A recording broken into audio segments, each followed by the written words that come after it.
இதுவரை bike taxi அனுமதி கிடையாது. பைக் டாக்ஸிக்கு அனுமதி அளிக்க அனுமதி கிடையாது என விதிகளை மீறி பைக் டாக்ஸி ஓட்டி வந்து அபராதம் விதிக்கப்படும். சோஷியல் மீடியால பாத்தீங்கன்னா பைக் டாக்ஸி பேன்னு சொல்லிட்டு இருக்காங்க. நியூஸ் சேனல்ஸ்ல பார்த்தாலும் இந்த மாதிரி நியூஸ் தான் ஸ்ப்ரெட் ஆயிட்டு இருக்கு. ஆனா கரண்டா இப்போ நீங்க பாத்தீங்கன்னா ஆப் ஒன்று ஒர்க்கிங்ல தான் இருக்கு. இதுல ஆக்சுவலா என்னதான் நடந்துட்டு இருக்கு? என்னடா நடக்குதுங்க? ஓகே, அதாவது கைஸ் பார்த்தீங்கன்னா இப்போது ஆன்லைனில் பைக் டாக்ஸி பேண்ட் அப்படின்னு சொல்லிட்டு இருக்காங்க.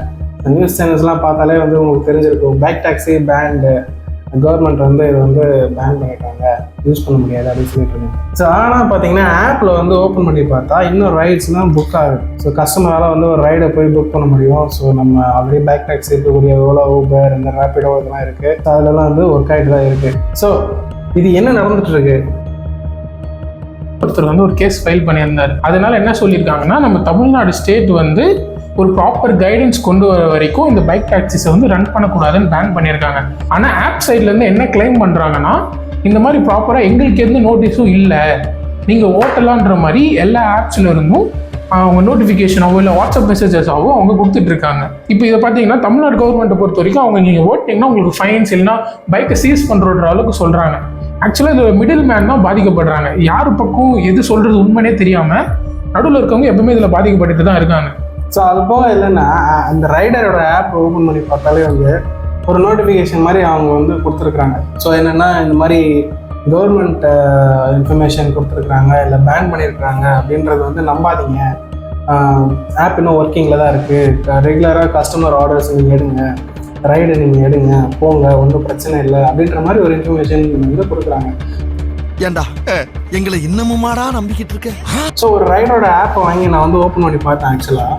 ஸோ அதில் வந்து பார்த்தீங்கன்னா நோட்டிஃபிகேஷன்ஸில் வந்து அவங்க வந்து அந்த பர்டிகுலர் ஆப்போட இதுலேருந்து நோட்டிஃபிகேஷன் கொடுத்துருக்காங்க. ஒரு ப்ரீஃப் மெசேஜாக வேறு கொடுத்துருக்காங்க, யாரும் எதுவும் பயப்படாதீங்க, பயப்படாதா, இந்த மாதிரி நீங்கள் வந்து ரைடு எடுங்க அப்படின்னு சொல்லி கொடுத்துருக்காங்க. ஒரு ஸ்க்ரீன்ஷாட் வந்து ஓரமாக போடுறோம் பாருங்கள். ஈவன் ஊபர் வந்து வாட்ஸ்அப்லேயும் மெசேஜ் அனுப்பிச்சிருக்காங்க இதை பற்றி நம்பாதீங்கன்ற மாதிரி. இப்போ என்னதான் நடந்துட்டு இருக்கு, ஏன் இந்த பிரச்சனை? ஸோ ஆக்சுவலாக வந்து பார்த்தீங்கன்னா மற்ற ஸ்டேட்ஸில் வந்து இது ரெகுலேட் பண்ணியிருக்கிறதா வந்து சொல்கிறாங்க. ஆக்சுவலாக ஒரு 16+ ஸ்டேட்ஸில் வந்து இந்தியாவில் வந்து பார்த்தீங்கன்னா பைக் டாக்ஸி வந்து ரெகுலேட் பண்ணப்பட்டிருக்கு அப்படின்னு சொல்கிறாங்க. ஆக்சுவலாக என்ன ரெகுலேஷன் அப்படின்னா, இது வரைக்கும் 3 வீலர், அதாவது ஒரு ரிக்ஷா, ஆட்டோ ரிக்ஷா, இது வரைக்கும் தான் நமக்கு வந்து ஒரு ரெகுலேஷன் இருக்குது. அதாவது ஒரு கிலோமீட்டருக்கு இவ்வளோ வாங்கணும், ஆட்டோனா இந்த மாதிரி ஒரு ஸ்ட்ரக்சர் இருக்கணும், மோட்டர் ஆட்டோ அப்படின்னா இந்த மாதிரி ஒரு ஸ்ட்ரக்சர் இருக்கணும், இல்லை ஒரு 3 wheeler rickshaw, man holder rickshaw அப்படின்னா அதுக்கு ஒரு ஸ்ட்ரக்சர் இருக்கணும், இந்த மாதிரி சீட்ஸ் இப்படி இருக்கணும், இத்தனை அளவில் இருக்கணும், வீல்ஸ்லாம் இவ்வளோ டேரக்டுள்ளே இருக்கணும். ஸோ இந்த மாதிரி ஒரு ரெகுலேஷன்ஸ்லாம் இருக்குது இல்லையா. ஆனால் பைக் ஜென்ரலாக வந்து பார்த்திங்கன்னா ஒரு கமர்ஷியல் பர்பஸாக இல்லாமல் எல்லாமே வந்து ஜென்ரலாக ஒரு காமன் பீப்புள் யூஸ் பண்ணுறதுக்காக யூஸ் பண்ணுற ஒரு வெஹிக்கிள், ரைட். ஸோ இப்போ அதில் வந்து ஒரு கமர்ஷியலாக ஒரு டாக்ஸி ஓரியன்டாக நம்ம யூஸ் பண்ணும்போது அதுக்குன்னு கவர்மெண்ட் வந்து ஒரு ரெகுலேஷன்ஸ் வந்து கொண்டு வரணும். நார்மலாக நம்ம பார்த்துட்டு இப்போ கார்ஸ்லாம் கூட வந்து பார்த்திங்கன்னா ஒயிட் போர்டு இருக்கும், பட் ஆனால் நம்ம எல்லோ போர்டு போட்டால் வந்து டாக்ஸி கேப்க்கு யூஸ் பண்ணுற மாதிரி. ஆனால் பைக் வந்து அந்த மாதிரி பண்ண முடியாது. பைக்கில் இது வரைக்கும் நம்ம எல்லோ போர்டு பார்த்துருக்கேன் கிடையாது. ஸோ அப்போ அதை ரெகுலேட் பண்ணுறதுக்கு கவர்மெண்டால் முடியல டக்குன்னு. ஸோ அதுதான் உண்மை ஆக்சுவலாக. ஸோ கவர்மெண்ட் வந்து என்ன ஸ்ட்ரகிள் ஆகும், அதுவும் Tamil Nadu government rules and regulation motor vehicle act படி பைக்கு ஒரு ரெண்டல் சிஸ்டமோ இல்லைன்னா ஒரு கமர்ஷியல் சிஸ்டம் எல்லோ பிளேட் இருக்க மாதிரி ஒரு சிஸ்டம் வந்து ஒரு ரூல், அந்த ஒரு ரெகுலேஷன் எதுவுமே கிடையாது. ஸோ ஆக்சுவலி அதனால தான் இந்த ஆப்ஸ் வந்து இன்னும் வந்து ரன் ஆகிட்டு இருக்குன்னு சொல்லலாம். பட் கவர்மெண்ட் இதை வந்து ரெஸ்ட்ரிக்ட் பண்ணியிருக்காங்க அப்படின்னு தான் சொல்லணும். ஸோ அதுக்கு ஏதாவது உங்ககிட்ட இருக்காது சந்தோஷ்? ஆக்சுவலாக பார்த்தீங்கன்னா இந்த பைக் டாக்ஸி டிரைவ் பண்ணுறது எல்லாமே ஆக்சுவலாக ஒரு மிடில் கிளாஸ் பாய்ஸ் தான். அவங்க என்ன மிடில் கிளாஸ் பாய்ஸ், அப்புறம் விமன், அப்புறம் இந்த காலேஜ் ஸ்டூடெண்ட்ஸ் எல்லாருமே பண்ணுறாங்க. ஆக்சுவலாக அவங்க நீட் என்ன இருக்குன்னா, ஆக்சுவலாக அவங்களுக்கு தேவை இல்லைனா காலேஜ் ஸ்டூடெண்ட்ஸாக இருக்குன்னா காலேஜ் ஃபீஸ் கட்டுறதுக்காக இந்த மாதிரி விஷயத்துக்காக தான் இதை டிரைவ் பண்ணிட்டு இருக்காங்க. இப்போ திடீர்னு வந்து ஒன்று வந்து நீங்கள் பேன் பண்ணுறதுனால அவங்களோட வாழ்வாதாரமே பாதிக்கப்படுது. இப்போ திடீர்னு இப்போ ஒரு 2 மந்த்ஸில் ஒரு எக்ஸாம் இருக்கும், சில பேருக்கு அவங்க ஃபீஸ் கட்ட வேண்டியதாக இருக்கலாம். இப்போ நீங்கள் இந்த மாதிரி பண்ணுறதுனால அவங்களோட வாழ்வாதாரமே பாதிக்கப்படுது. இப்போ அதுக்காக அவன் என்ன பண்ணுவான், கடன் தான் வாங்கி ஆகணும், வேற வழி கிடையாது. இதுவும் இந்த மாதிரி பிரச்சனை எல்லாம் இருக்கு. ஒரு ரெகுலேட் பண்றாங்கன்னா இந்த மாதிரி ஒரு நியூஸ் வந்து இது கொஞ்சம் ரொம்ப நாளாவே ஓடிட்டு இருக்கு. இப்பன்னு இல்லை, இதுக்கு முன்னாடியே வந்து ரெகுலேட் பண்ணணும்னு வந்து ஆர்டர் போட்டுருந்தாங்க. அந்த டைம்ல என்ன ஆச்சு, இவங்க ஸ்டே வாங்கி இது பேன் மாதிரி இல்லாம ரன் ஆயிட்டு இருந்துச்சு கரண்ட் வரைக்கும் கரெக்டா. இப்போ வந்து திருப்பி இது வந்து நிறுத்தி வச்சிருக்காங்க. இந்த டைம்ல வந்து எல்லாருக்குமே ஒரு பிரச்சனையா தான் இருக்கு. இந்த பைக் டாக்ஸி கன்சியூம் பண்றவங்களுக்கும் பிரச்சனை, ஓட்டுறவங்களுக்கும் பிரச்சனையா இருக்கு. ஸோ ஆக்சுவலாக பார்த்தீங்கன்னா கொஞ்ச நாளுக்கு முன்னாடி வந்து நமக்கு வேற மாதிரி ஒரு இன்ஃபர்மேஷன்ஸ்லாம் பார்த்துட்டு இருந்தோம்.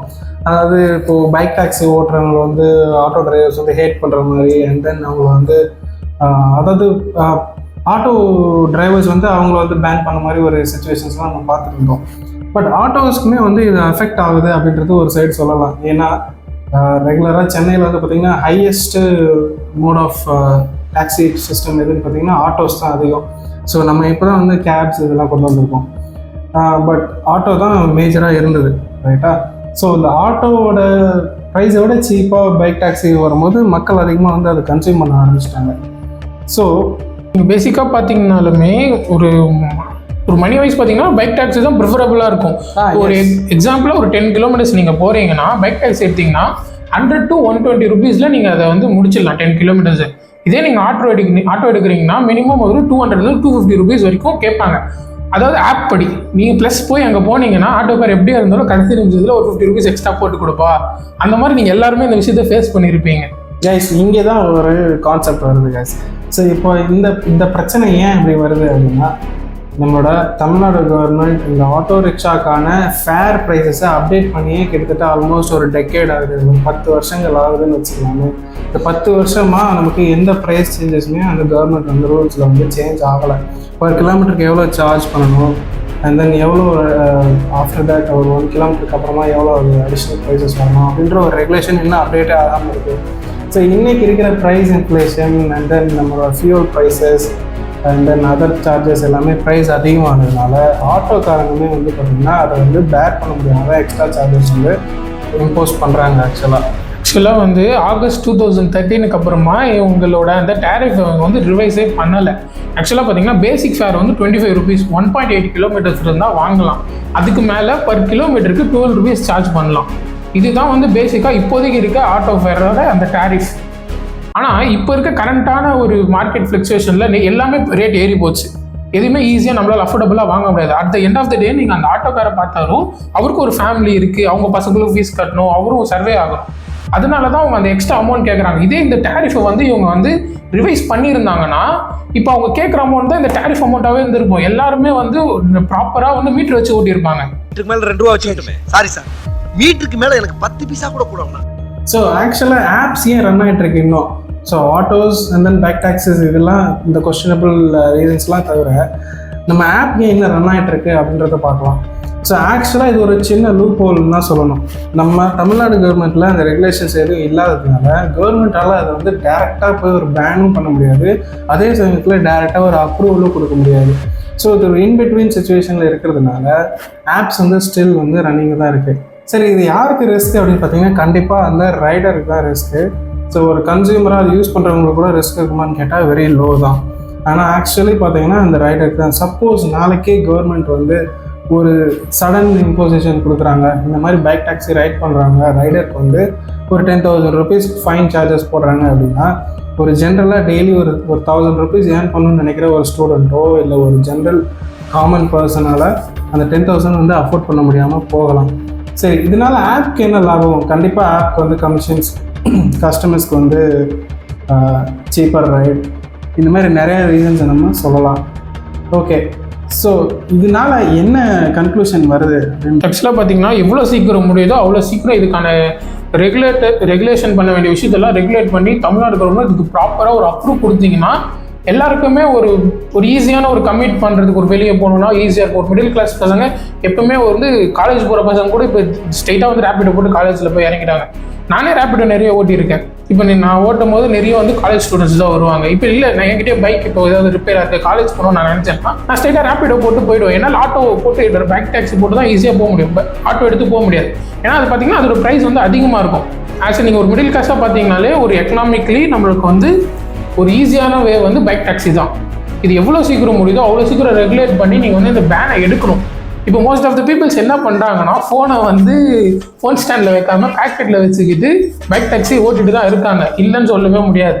ஆப் ஒன்றும் ரன் ஆகிட்டு தான் இருக்குது. ஆஸ் பர் இந்தியாவில் வந்து பைக் டாக்ஸி வந்து ரன் பண்ணலான்னு அங்கே பர்மிஷன் இருக்குது. நம்ம தமிழ்நாடு கவர்மெண்ட் தான் இப்போதைக்கு வந்து டெம்பரரியாக பேன் பண்ணி வச்சுருக்காங்க. இது எவ்வளோ சீக்கிரமாக இதை முடிச்சு விடுறாங்களோ அவ்வளோ சீக்கிரம் எல்லாருக்குமே நல்லது. ஓகே, ஸோ இப்போ யார் சைடுமே இதை வந்து பேலன்ஸ்டாக சொல்ல முடியாது. ஏன்னா ஆப்புமே வந்து பார்த்திங்கன்னா ஜென்ரல் பீப்புளோட கன்வீனியன்ஸ்க்காக தான் ரன் ஆகிட்டு இருக்குன்னு சொல்லலாம். ஒரு இன்னோவேஷன், ஒரு சொல்யூஷன் அப்படின்னாலே ஒரு கஸ்டமர், ஒரு பீப்புளுக்கு வந்து ஈஸியாக ஒரு விஷயம் போய் சேரணும் அப்படின்னு ட்ரை பண்ணுறது தான் அந்த ஒரு விஷயம். ஸோ இது வந்து யார் சைடுமே சொல்ல முடியாது. மெயின்லி இந்த கவர்மெண்ட்டோட ஒரு சின்ன ஒரு லூப் ஹோல்னே சொல்லலாம். இந்த லூப் ஹோல் ஃபிக்ஸ் ஆகிற வரைக்கும் இந்த பிரச்சனை வந்து ஒரு பயாஸ்டாகவே தான் இருக்கும். ஸோ நீங்கள் என்ன நினைக்கிறீங்கன்றத கமெண்ட்ஸில் சொல்லுங்கள். மறக்காமல் லைக் பண்ணுங்கள், உங்கள் ஃப்ரெண்ட்ஸ்க்கு ஷேர் பண்ணுங்கள். தேங்க்யூ.